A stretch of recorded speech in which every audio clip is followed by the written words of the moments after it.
दोस्तों, आज हम फिर से ईपीएस 95 पेंशनर्स के बारे में चर्चा करेंगे। मैंने चौहान जी की रियल फाइल पर जो वीडियो डाला था, उसमें आपको बताया था कि किस तरीके से ईपीएफओ और श्रम मंत्रालय में खींचतान चल रही है। एक दूसरे की पावर के प्रति इस तरीके से कह रहे हैं कि जो वो कहता है, ईपीएफ कहते हैं कि हमें डायरेक्ट, हम तो एक स्वतंत्र संस्था है, हमें ई श्रम मंत्रालय डायरेक्ट कोई भी आदेश नहीं दे सकता। लेकिन श्रम मंत्रालय कहता है कि ईपीएफओ श्रम मंत्रालय के अंतर्गत आने वाली एक संस्था है जिसको आदेश श्रम मंत्रालय दे सकता है, और इसी प्रकार की खींचतान चल रही है। और इस खींचतान के चलते हुए ईपीएस 95 के जो पेंशनर हैं वह इसकी सजा भुगत रहे हैं, क्योंकि उनकी पेंशन वृद्धि नहीं हो पा रही है। दोस्तों, वही बात आज हम करते हैं उस पावर क्लेश की, यानी यह एक ऐसी क्लेश है जो एक दूसरे को अपनी पावर दिखाने के चक्कर में ईपीएस 95 के मेंबर्स की, ईपीएस 95 के पेंशनर्स की ऐसी तैसी कर रखी है इन्होंने। तो दोस्तों, बात करते हैं उस पावर क्लेश की जो धीरे धीरे पब्लिक डोमेन में लीक होने लगी है। सूत्रों के मुताबिक 13 अक्टूबर की सीबीटी मीटिंग से पहले कई ड्राफ्ट नोट सर्कुलेट किए गए थे, और इन सभी ड्राफ्ट नोट में साफ साफ लिखा था कि ईपीएफओ को पेंशन फंड की स्थिरता पर पुनर्विचार करना होगा और श्रम मंत्रालय को अतिरिक्त बजटरी सपोर्ट देना होगा। लेकिन जब यह मीटिंग में मुद्दा उठा तो माहौल एकदम से गर्म हो गया। कई बोर्ड सदस्यों ने कहा कि सरकार अगर चाहे तो पेंशन कल से ही बढ़ सकती है, यानी अब टकराव तकनीकी नहीं बल्कि राजनैतिक स्वरूप ले चुका है। ईपीएफओ का कहना है कि हमारे पास कॉर्पस पर्याप्त है, यानी जो फंड कॉर्पस फंड है वह हमारे पास पूरा है, पर्याप्त है। लेकिन अगर 17,500 प्लस डीए लागू किया गया तो लॉन्ग टर्म स्टेबिलिटी खतरे में पड़ जाएगी, यानी लंबे समय तक के लिए ईपीएफओ इस कॉर्पस में से नहीं चला सकता।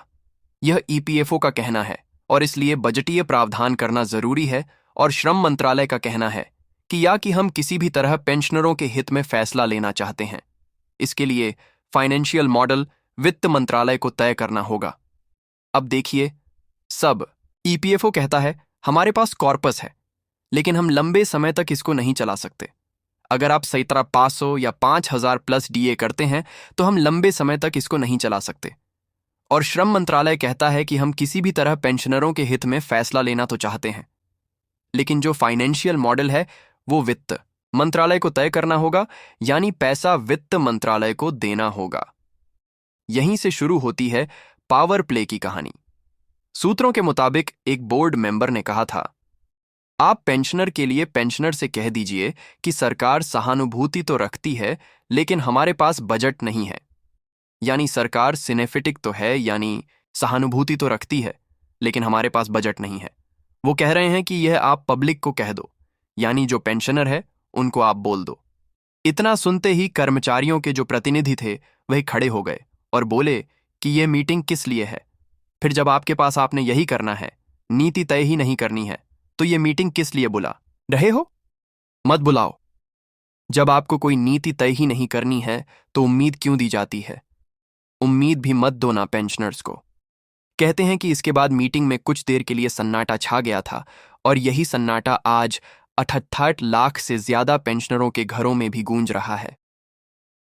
ईपीएफओ के आंकड़ों के अनुसार total active pensioner 68,78.2 lakh average pensioner हैं, और मंथली पेंशन 1760, यानी ईपीएफओ के आंकड़ों के अनुसार total active pensioner 78.2 lakh average monthly pension RS 1760, और टोटल पेंशन आउटफ्लो लगभग RS00 करोड़ प्रतिवर्ष है। और कॉर्पस का देखिए, कॉर्पस कितना है? कॉर्पस अभी भी ईपीएफओ के पास 24.75 लाख करोड़ के करोड़ है।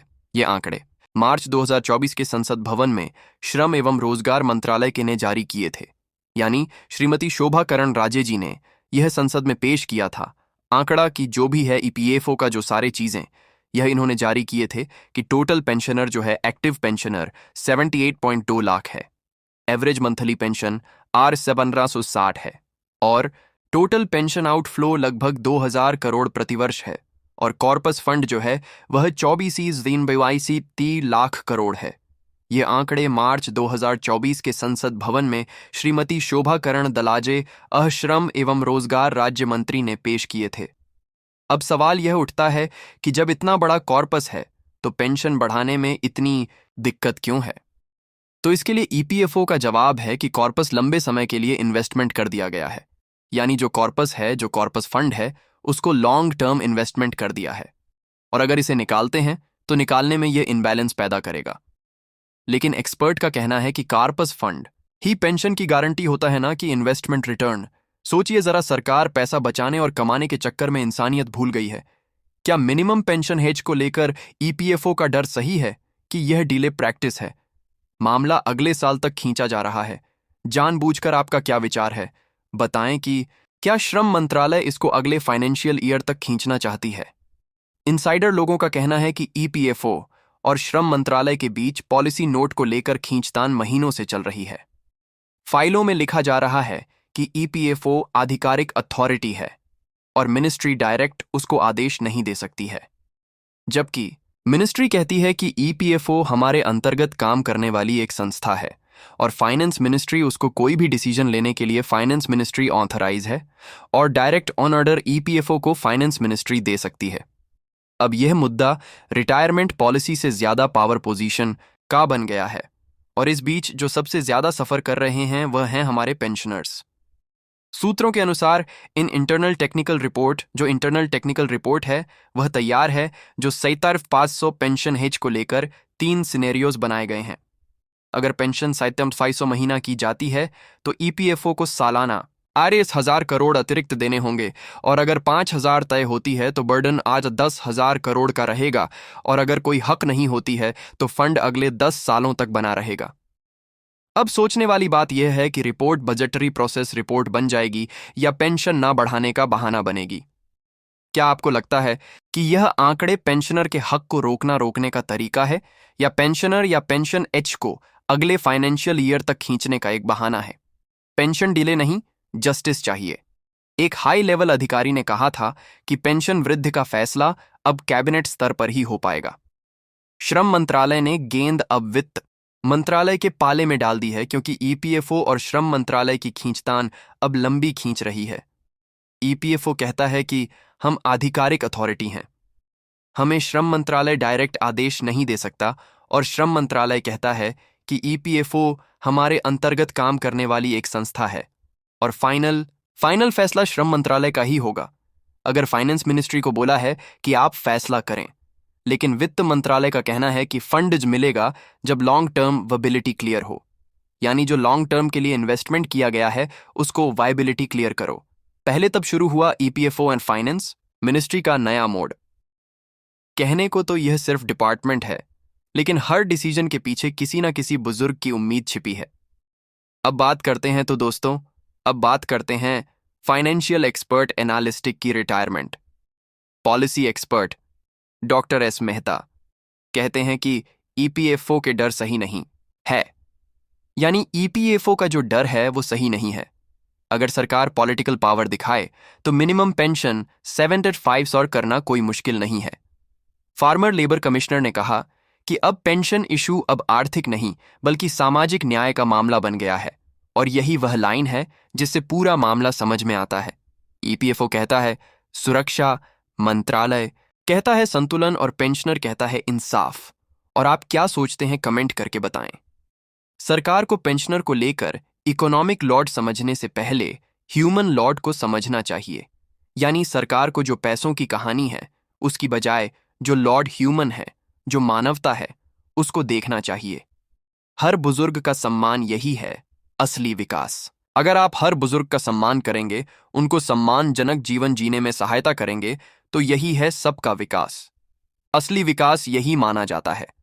अगर ईपीएफओ और श्रम मंत्रालय पेंशन 500 प्रतिमाह करता है तो इससे बजट करीब 1500 करोड़ का बढ़ जाएगा, लेकिन इससे लाखों परिवारों की परचेजिंग पावर भी तो बढ़ेगी। अब देखिए, सरकार एक ही तरफ सोच रही है कि हमारे पास ये जो वित्तीय फंड है, वित्तीय जो आंकड़े हैं वह बढ़ जाएंगे और वित्तीय बोझ बढ़ जाएगा, लेकिन एक तरफ दूसरी तरफ ये तो देखो कि जिनको आप अभी RS 8,000 दे रहे हैं वह सामान नहीं खरीद पा रहे हैं, लेकिन अगर आप 7500 प्लस DA देंगे तो उनकी परचेजिंग पावर भी तो बढ़ेगी, तो इसका असर देश की इकोनॉमी पर भी तो पड़ेगा। यानी शॉर्ट टर्म में बर्डन जरूर आएगा, लेकिन लॉन्ग टर्म में बेनिफिट होगा ही होगा, क्योंकि परचेजिंग पावर बढ़ेगी, लोगों के पास पैसा आएगा तो लोग बाजार में खरीदारी बढ़ेगी, और खरीदारी बढ़ेगी तो सरकार को टैक्स मिलेगा, और जो टैक्स मिलेगा उससे सरकार की आमदनी होगी। तो ये चीज़ सरकार को सोचनी चाहिए। सरकार शॉर्ट टर्म बर्डन के कारण लॉन्ग टर्म गेन छोड़ देगी क्या? सोचिए ज़रा, क्या यह इकोनॉमिकल या पॉलिटिक्स इकोनॉमिक्स है या पॉलिटिक्स है? तो ये था विश्लेषण ईपीएफओ वर्सेस श्रम मंत्रालय, जो अपने अपने पावर पोजीशन के चक्कर में पेंशनरों तथा लोग लॉन्ग टर्म देश की इकोनॉमी को नुकसान पहुंचा रहे हैं। कागजों में निर्णय तैयार है, लेकिन दस्तखत अब भी रुके हुए हैं। आखिर कौन झुकेगा, ईपीएफओ का फाइनेंशियल लॉजिक या श्रम मंत्रालय का पॉलिटिकल कन्वर्शन? अब देखना है आने वाली सीबीटी मीटिंग में। श्रम मंत्रालय और ईपीएफओ की खींचतान खत्म होती है या नहीं, पेंशन में वृद्धि होती है या नहीं, अब यह तो देखना है।